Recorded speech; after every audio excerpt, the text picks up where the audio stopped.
সাইয়েদনা আলী রাদিয়াল্লাহু তাআলা আনহু যুদ্ধের ময়দানে মারাত্মকভাবে জখম হলেন, আহত হলেন। পায়ের ভেতরে জিহাদের ময়দানে তীর ঢুকে গেল, তীর কেউ টেনে বের করতে পারে না, এতটাই জখম হয়েছে। তীর ধরে টান মারলে তিনি চিৎকার মারে।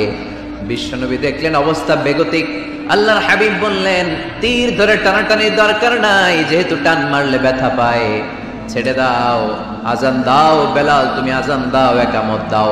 এক সাহাবীরে বললেন, আমি যখন নামাজে দাঁড়াবো, আলী যখন নামাজে দাঁড়াবে, নামাজরত অবস্থায় তুমি তোমার নিজের দায়িত্বে আলীর পায়ের ভেতর থেকে তীরটা টেনে বের করে ফেলবা। আজান দেয়া হলো, একামত হলো। বিষ্ণু ঈসা ইসলাম নামাজ পড়তে শুরু করলেন।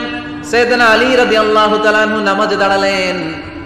ওই সাহাবী দাঁড়ান নাই। বিশ্বনবীর পরামর্শ অনুযায়ী কাতারের ভেতর দিয়ে যে বিশ্বনবীর মেয়ের জামাতা সাইয়েদনা আলী রাদিয়াল্লাহু তাআলা আনহুর পা থেকে টান মেরে তীর বের করেছে। টান দিয়ে তীর খোলা হয়েছে, কিন্তু সাইয়েদনা আলী মুহূর্তের জন্য টের পান না।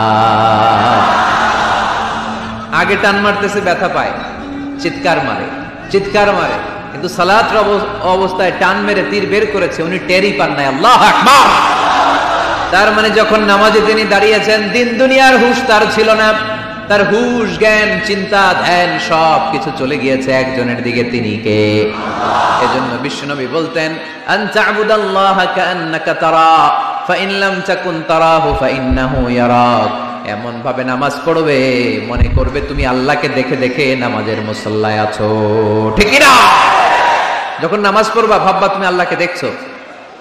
আর যদি এটা কষ্ট হয়, অ্যাটলিস্ট এটা ভাবো যে আল্লাহ তোমায় দেখছে। আমাদেরকে দেখে কে? আমি যে নামাজ পড়ি দেখে কে?